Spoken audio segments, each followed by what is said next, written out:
Hello, everybody. My name is Marie Gervais, and I have Nick and Nur with me today, and they are going to be talking to us about their experience with Baha'i marriage. This is part of a series of interviews that we are doing for the Edmonton Baha'i website and the Edmonton Baha'i YouTube channel to let people know what it's like to live as Baha'is and to find out what people's experiences are like in the faith on a variety of shared human experiences like being born, getting married, passing into the next world, being sick, getting old, all of those common universal human experiences we're hoping to have interviews with community members about, so you can see the richness and diversity of our wonderful community. So welcome, Nick and Nur. Thank you. And I asked Nick and Nur if they would be willing to talk to us about what it's like to be in a Baha'i marriage and a Baha'i family, and how they met, and also a little bit about their the fact that they're in a multi-racial family and a multi-ethnic family, and they have a lot of things to negotiate culturally. But let's start with, how did you meet? How did you meet each other? Do you want me to say that one? Sure. Thanks for having us on the program. So Nur and I used to live in the UK, and there was a conference, and Nur was actually studying in the UK at the time. She was doing her master's. But there was a Baha'i conference in Coventry. And so my friends and I, we decided that we'll go to this conference. And Nur had also decided that she went to the same conference, and that's where we met. Like, I saw her for the first time in a Baha'i bookshop in the conference. She was reading a book, and then I was with my friends, and I saw Nur, and I was like, oh, I have to go speak to this girl. And so I went over and tried to pick up a book next to her that she was reading a book, and I thought, okay, well, I'll pick up a book too. And needless to say, the book was upside down because I wasn't really reading the book. And but I was trying to talk to Nur in this bookstore. So and we talked a little bit, and that's where we first got to know each other. But it was a very brief encounter. It wasn't really much to it. And then a year later, it was a whole year before we actually saw each other again. A year later, Nur's was staying at her grandfather's place, and he had a Baha'i event there. And my mom and I went to this event, and that's where I saw Nur again. So you probably wonder, why didn't we swap numbers, or why didn't we, engage in, in trying to meet up after that first encounter? It's because at that point in time, I think both of us were sort of, I don't know, Nur was doing her studies, and I was, working, and I guess it just never really clicked to us that we should probably. I think we just left it to chance. Is the short answer. Just sort of left it to chance, and a year later we saw each other again, and then that was the opportunity. And so then we hit it off at that at your grandfather's place, and we started to meet and because we were in the same area. My grandfather lived 20 minutes, 30 minutes away from me. And the same group of friends. I think then we had because I moved from one area to another in London, we were then in a circle of youth that held remember, there were seen as devotionals. There was activities happening that kind of involved the same group of people at least once a month. So we saw more of each other. So that's when we thought it was meant to be. So let's. That's great. A nice story of how you met and how you kept going with the relationship. So Nur, do you have anything to add to that meeting story? No, it's pretty accurate. It did. I definitely my recollection of meeting in the bookstore is very, very small, but it was, I guess, something that it took a few times for us to meet and to see each other until we decided to start dating or getting to know each other. Mm-hmm. So then, when you decided you wanted to get engaged, what happened? What happened next?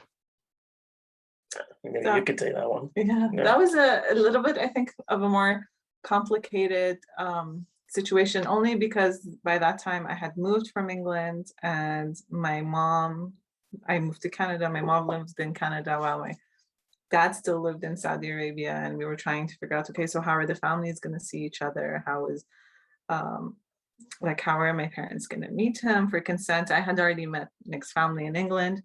So we had to organize it very in a way that my parents could meet him. So one of the times that my dad was coming from Saudi Arabia to Canada, he stopped in London on the way and they met.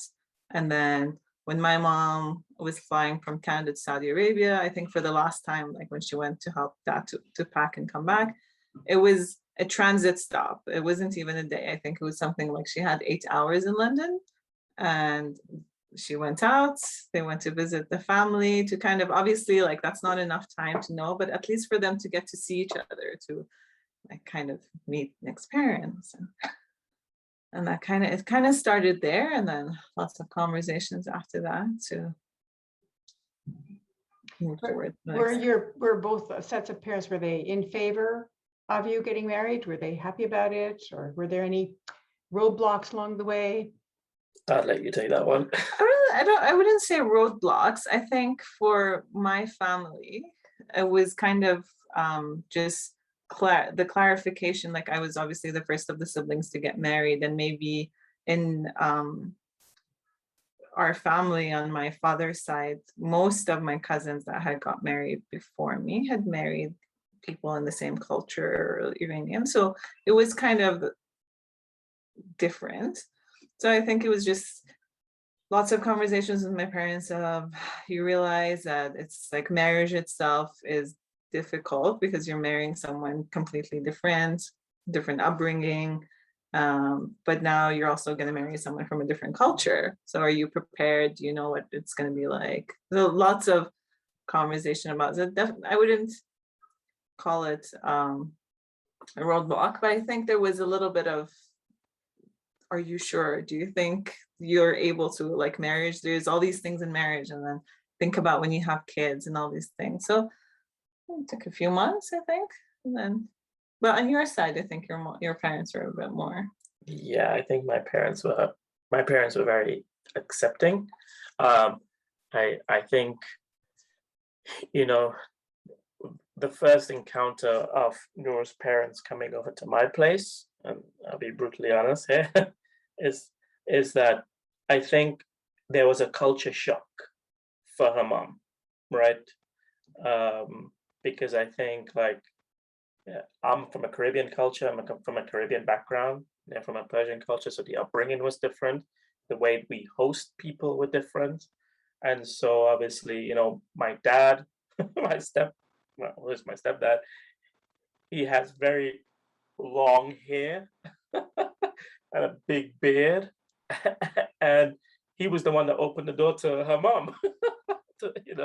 And so I think for her, they used to very clean shaven, clean cut, and this scruffy guy, and that's how us Caribbeans, we typically kind of dress, right? We're much more relaxed, much more easygoing. I think it took her as a surprise. Just that initial shock was like, whoa, what am I getting into here? So there, I think there were some shocks along the way that we had some hurdles that we had to overcome. But in all fairness to her parents, I'd say that and this is from my side speaking, they were very open-minded. Although there were some shocks, I think they still kept an open mind through it all. And I really admire that about them. And it's really talking about it now, it's interesting because now you look back and you're like, this is what, eight years ago, and how different it is now, because practically now we're one family. They come over, they stay over, the friendship that has developed, those things that were initially could have been an issue is not even a thing anymore, because now we know each other very well. The parents know each other really well. They've developed those bonds of friendship. Found things in common that they can bond on. Yeah. So for people who are not familiar with Baha'i marriage, there's some interesting criteria with Baha'i marriage that other religious groups don't have. And so in the Baha'i faith, we are strongly encouraged to marry across races, across cultures, to promote the unity of humanity. Because if we join with people from all different races and cultures, it's less likely we're going to want to kill each other. And more likely that we're going to find out things from each other that will help to make bridges. So that's one of the main principles. And the other one is the promotion of unity around the world. And one way to do that is to join families together. And so because of that, the Baha'i law for marriage is that you must have consent from all living parents before you get married. And that requires some pretty careful negotiation sometimes, because even though people may believe in their minds that we're all one, when it means I'm going to have a son-in-law or a daughter-in-law from a different race and culture, they may find they have lingering resistance that they didn't realize they had. Mm-hmm. So, and then when the children are born, all that resistance disappears because they're so happy to see their grandchildren that they can't even stand it. So, but in the meantime, people still have to negotiate those things. It's not just because you believe it in your head doesn't mean it erases all of your cultural background or your cultural preferences or upbringing or anything about that, right? So oftentimes we have to relearn and rethink what it might also be sometimes I feel like it's a comfort thing more than a not wanting. It's just we're more comfortable with comfort, this. Let's stick to this all the time because it's just easier.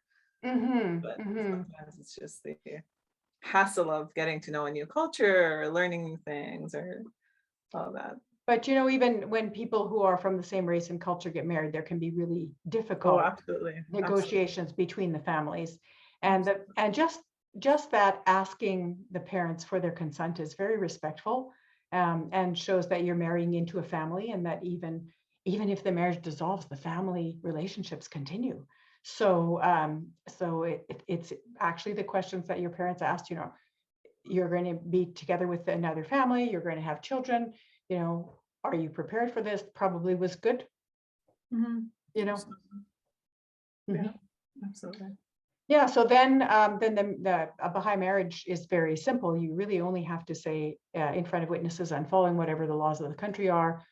We will all verily abide by the will of God," and that's it. Other than that, you can do anything you like. So, what was your wedding ceremony like?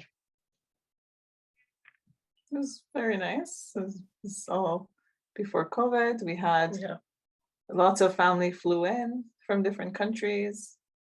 We had our close friends, it was, I think we learned a lot about each other planning the wedding because it was kind of long distance. I lived here and Nick lived in England, and we were planning a wedding together. I think we pretty much planned everything in 6 weeks. And then when I went back, I went there 6 weeks before the wedding, and it was very nice because it was the first time that the extended families met, and just that week around the wedding where everyone was together was lots of fun, I would say. Yeah, it was a celebration. And when you talk about it's bringing families together.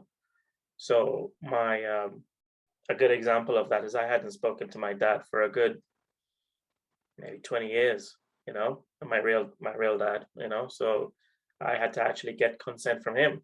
And it's a relationship that never really was there to begin with. I had lost connection with him and so forth. Even on my mom's side, she had lost connection, so we hadn't seen each other. But getting that consent from him had really, it was an eye opener, because at the wedding he actually came to the wedding, which was nice. Contacted him for consent, but he asked to come. He actually asked. He was like, "Yeah, I'd love to come." After 20 years, we haven't spoken to each other. I was like, "Okay, great."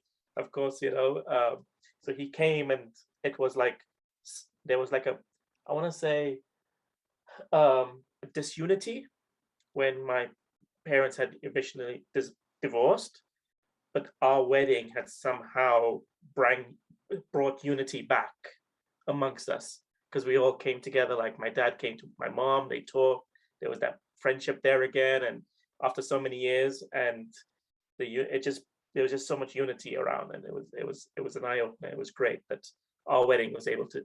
It was our wedding that was able to do that, bring us all back together again. And I think that changed things because since then you've been in touch with your father. He's Yeah. visited us since we Yeah. moved to Canada. He almost up Twice. until before the pandemic, he would come once a year. He's met his granddaughter. So if it wasn't for this law of consent, this would have probably not happened. Never which happened. was really nice. And many people have stories like that, you know, the consent, although it was difficult and to negotiate and they were really anxious about it, it really ended up promoting unity in the family. Doesn't always happen that way, but very frequently it does. So, Yes, yeah.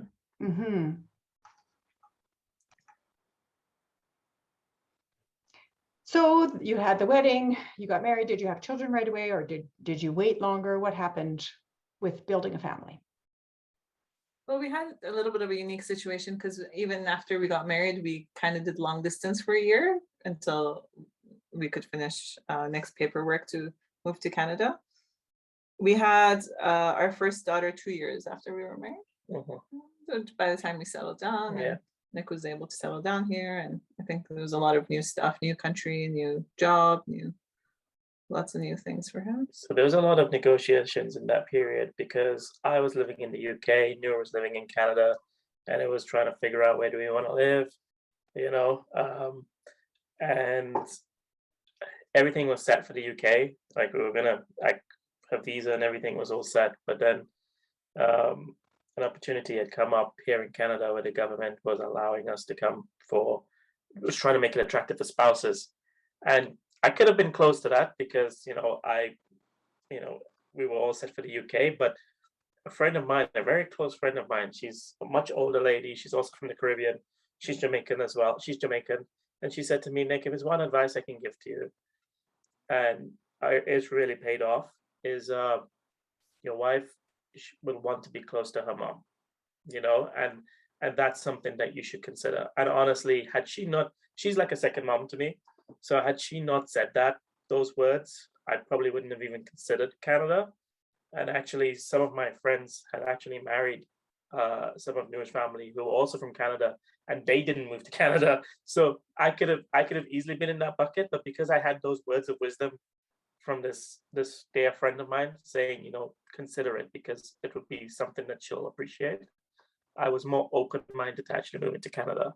And so then I came to Canada and settled down and took the leap of faith. And I was taking a leap of faith with her family because I was actually coming to stay with her family, right? So it's a whole new beginning, a whole new chapter. And again, they were open-minded with me, so I was open-minded with them, you know. And I came and I stayed at their place, and it was great, you know. They took me in, helped me to get on my feet here in Canada. And once that happened, then obviously Nur and I got our place and started to think about having a family. So you know, the family was very supportive. In fact, I will actually say that it was your parents as well who was trying to convince me to come to Canada. So they were neutral when we asked them. They were like, "Oh, whatever you decide." No, they weren't neutral. They weren't neutral. Exactly. I'm a grandmother, I know. Yeah, exactly. I was picking up the messages, Marie.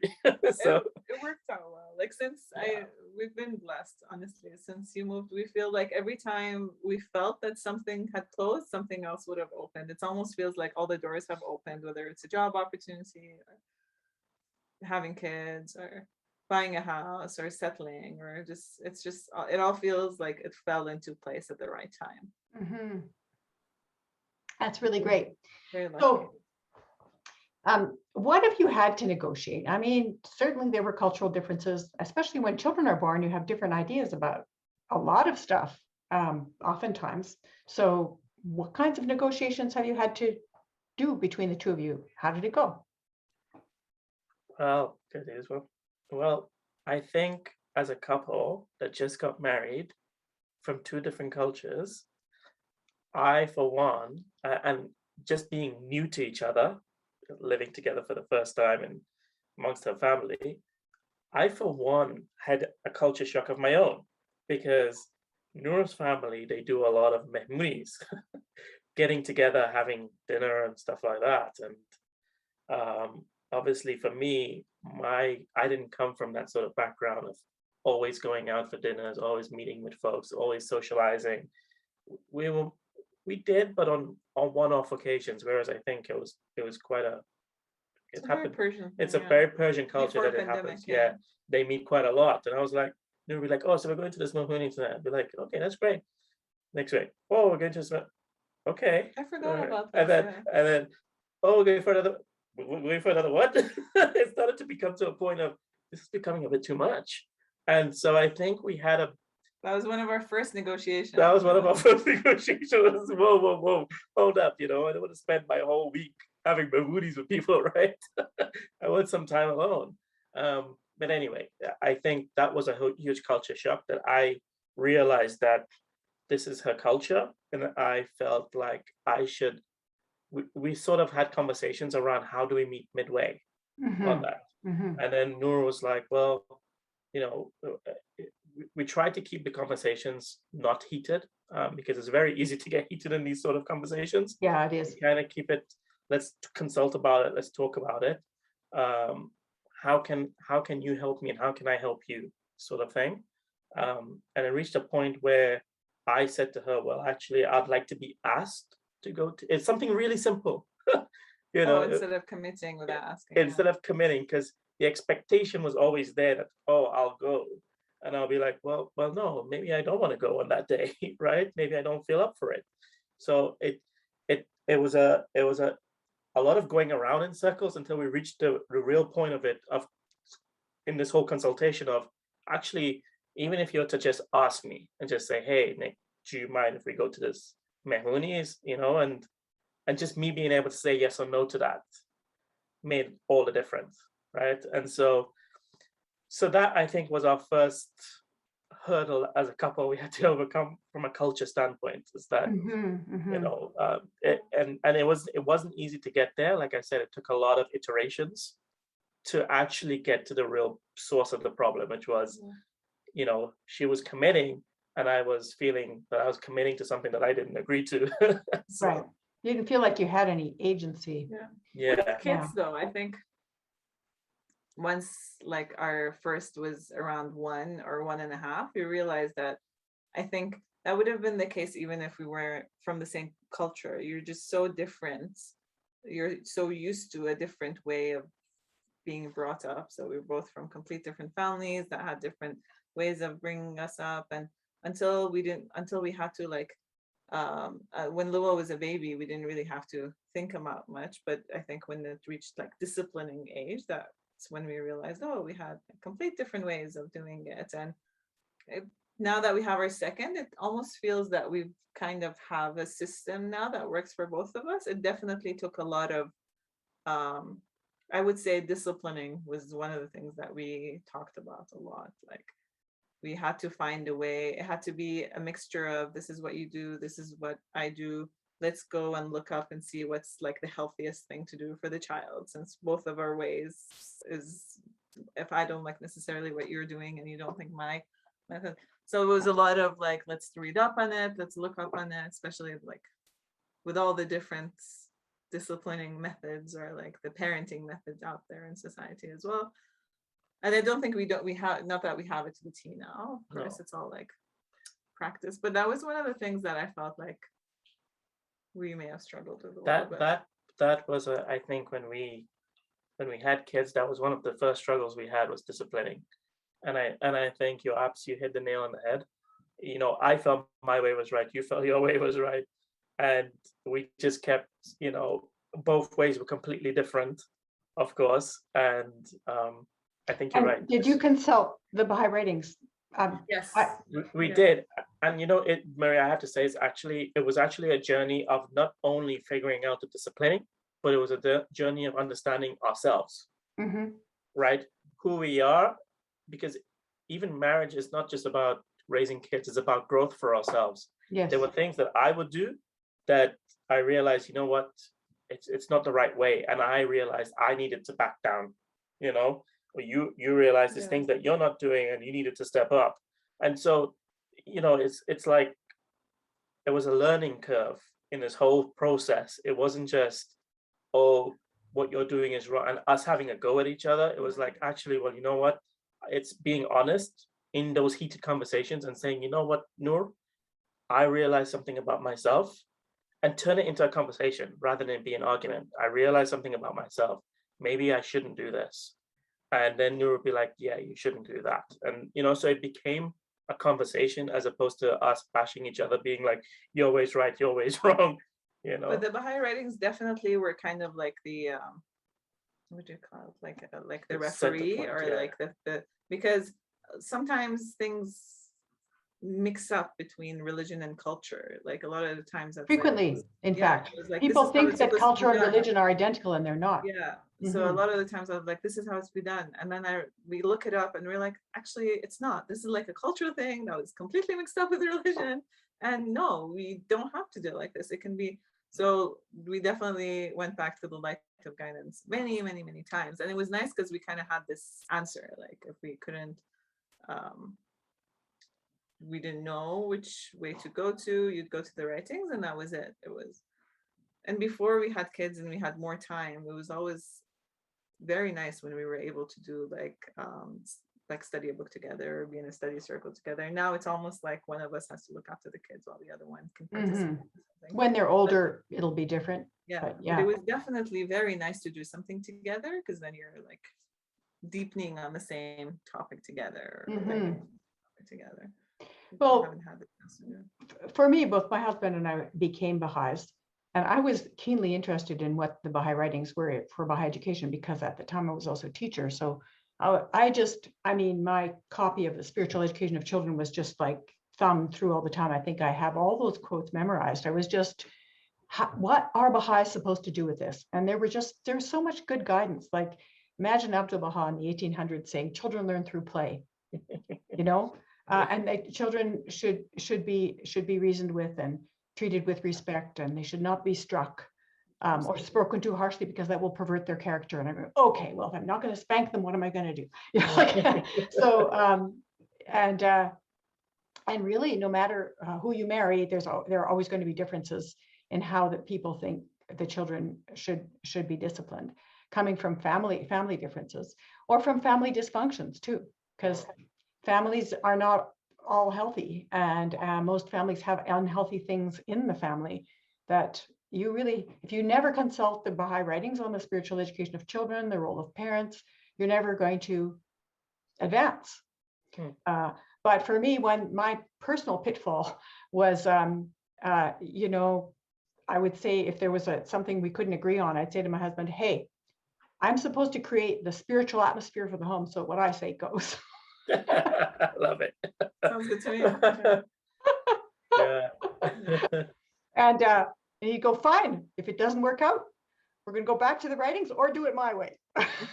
Yeah, and you know, sometimes coming from two different cultures, each culture have their own way of doing things. What the beauty between Nur and I is that we're also Baha'is, right? I think that, you know, we both have it, like, even though she came from Iran and I came from the Caribbean, like, we both know that spanking kids is not wrong. acceptable in the faith. Like, so that wasn't even a discussion. It wasn't like, you know, we didn't even have to start from the bare beginning. Like, the beauty was that we already understood some of the writings, and even though we're from separate cultures, we had that one thing in common, which was the faith, which really helped to make things a little bit easier for us. So yeah, so that was that's been a helper throughout this process. The Baha'i writings, that is. Yeah, consulting the writings and having actually spiritual guidance about raising children, that's just really helpful. Absolutely. Well, I would say something to Nora. I'll be like, oh, we're going to do this. And then she'll go to the writings, find something, and then I'll be like, okay, yeah, we're not going to do that. Because so the minute that if I bring out the writings and I show her something, and if she brings out the writing, we know immediately, okay, it's off the table. We're not going to do that. That's the other good thing. It makes things so much easier, right? If you can just find it and prove it, right? So is there a writing from you know, about marriage or the spiritual education of children or parenting that that comes to mind that you find particularly useful, or that you come back to? We definitely need to like study more writings now that their kids are getting in that age. I think can't think of anything for specific. us, like coming into marriage with someone from a different culture, I've always kept consultation at the forefront of everything that I do. Mm-hmm. Right? Like I don't want to launch into who's right or who's wrong. It's there's a Baha'i saying, Abdul Baha said, I can't remember the actual quote, but he said, there can only be one truth, Mm-hmm. right? What I'm saying can't be truth, and what you're saying can't be true. You can't have multiple different truths. You can only have one truth. And I always came from the consultation of, we need to figure out what that truth is, Mm-hmm. right? We need to discuss it and get to that point. There's also the other quote, and forgive me if I'm not memorizing these quotes right, but there's also the one, right, that the quote where he says, I can't remember it now. I was going to say, but Was it about consultation? it was about consultation. One of them is, in all things it is necessary to consult. The other one is the spark of truth comes out only after the differing of opinions. It's, I can't remember what I was going Maybe to say. until it comes back to you. One of the tablets that I think we thought about a lot, especially in the beginning of our marriage, was the tablets of marriage from Abdul Baha. Mm-hmm. We read a part of it in our wedding, part of our marriage ceremony. And I find that very sweet because it's like little tips from Abdul Baha, very simple tips of, this is what you should do. Your house should always be full of joy, full of prayer. If you have a problem, keep it between you.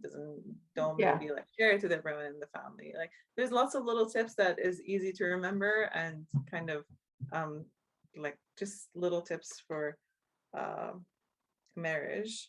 Recently, like our first is going to go to school next year, kindergarten. So we've kind of been looking up.